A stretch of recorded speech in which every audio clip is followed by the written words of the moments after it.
Listen. So Swallow's a psychological drama that won Haley Bennett Best Actress at Tribeca. And in a crazy turn of events, this indie ended up being the highest grossing film at the box office for multiple weeks. It's about a housewife who's married into a rich family who's about to have their baby and decides to start swallowing things like batteries. Cinephiles seem to really like it. And I would say if you're a fan of any of these right here or vice versa, it may be up your alley because this movie is gut-wrenching. Literally.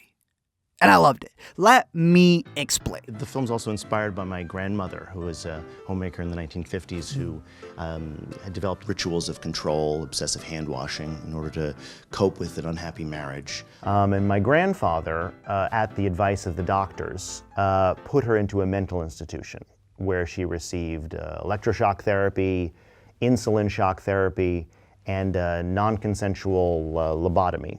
Yeah. Big spoilers in case you haven't seen the movie. So Haley Bennett plays Hunter, a pregnant housewife who the family sees as a vessel for their legacy. Like they really think the trophy comes once you breed the wife. Poor girl has to ask permission just to plant flowers and even then gets put on hold.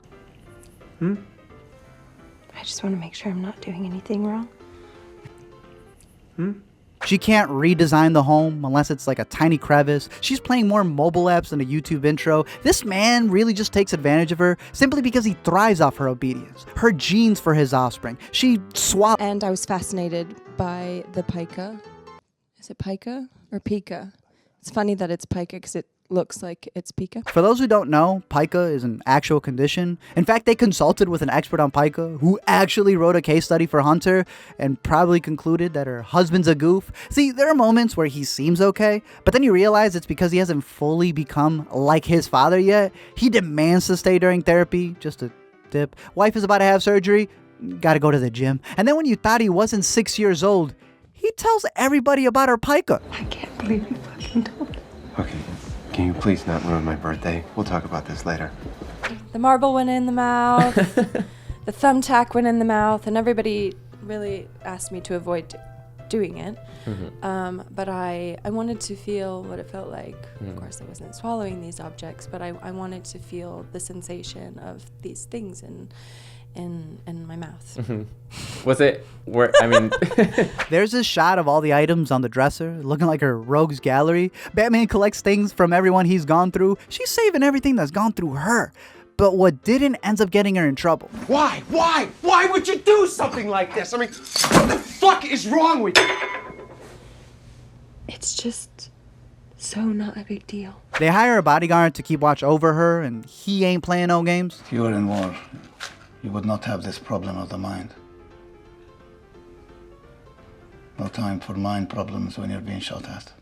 That said, this girl has a stash under the toilet. I'll say this about the movie. It's executed so well, from the acting, directing, lighting, the whole production design, that while you don't want her to eat it, you are kind of rooting for her. Like, they have this girl salivating over these tacks like I do my Haagen-Dazs. Yeah, and I don't really think you need to have a thumbtack addiction to relate to the movie, just like you don't need to be a wizard to watch Harry Potter. But it's clearly representing control. You know, it's putting more emphasis on her mental journey as she's going through the pica instead of, you know, how much bloodier it could have gotten. You know, it could be anything, and this just happens to be pica. But this thing had to happen for her to regain consciousness. Another movie this reminds me of is Ready or Not, which has a rich family also taking a woman captive for their deeds. And since I guess people haven't seen a lot of these movies or a lot of these stories, the question we usually get in the comments is, well, why didn't she just run away? So, backstory. We see Hunter confess to her therapist that she's the product of rape, that her father was caught and served, and to this day she carries a picture of him. And you just gotta love the therapist for not doing her job. You have to promise that you're not gonna make a big deal about it. I promise. My mom was raped in the 90s by some random guy, and I was the result, you know?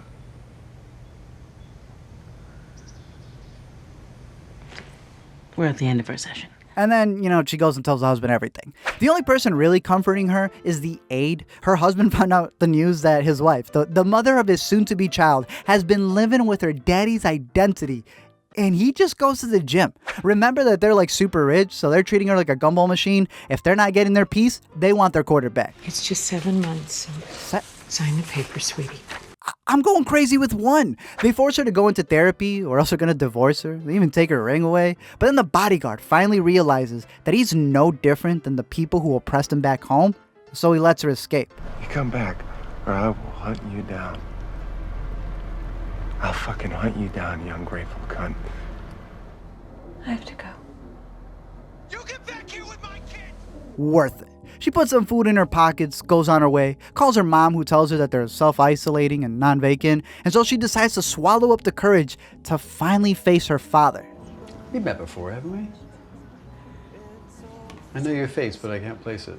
Now, this entire sequence it's an insane back and forth. It's actually one of my favorite scenes of the year. Top-notch performances, direction, lighting, the boom guy killed it. It's really a fantastic clip that I'll leave for you to experience, but it's a moment where Hunter is finally in charge, finally in control, and finally gets to ask, Am I like you? You're not me. I really do love Haley's performance in the film. The whole time she's talking in a low tone until she finally finds her freedom, and you hear the shift in her voice when she finally has control of her body. It's when she seizes control of herself that she can finally let go. She finally swallows the fact that those who say they have your best interests at heart, many times don't. So, we are going to reconnect the mind and the body. Yeah, totally. Thank you guys for watching this video. A little tiny one over here for one of the smaller movies that came out of Tribeca last year. It's also interesting to think that she was actually pregnant while filming the movie. But the battery, it was like chocolate. I think that they did have her put the stuff in her mouth. She didn't really swallow them, and anything that she did was something else. Some of y'all will probably actually be watching this if you're at home still stuck and you ate all your quarantine snacks. You might even find it appetizing. But I'm curious to hear what else you guys noticed in the movie or how it resonated with you, what interpretation you got from it. Because I know that random dude was asking for hugs. I don't know who inspired him, but whoever the inspiration for that was, that man needs to go to jail. It's also interesting to hear that the director went to high school with Jordan Peele, and he actually showed him The Shining. He talked about in an interview that that's what influenced his view on production design and how houses can be their own character in a story. And we kind of see that in Swallow. I love films that examine the tapestry of the human mind and its the undercurrents that control all of us. Let me know your thoughts on this movie down below in the comment section. Let me know any other movies that you want us to cover. Until next time, don't forget to comment, like, and subscribe, and wash your hands. Please wash your hands way better than whatever this lady did.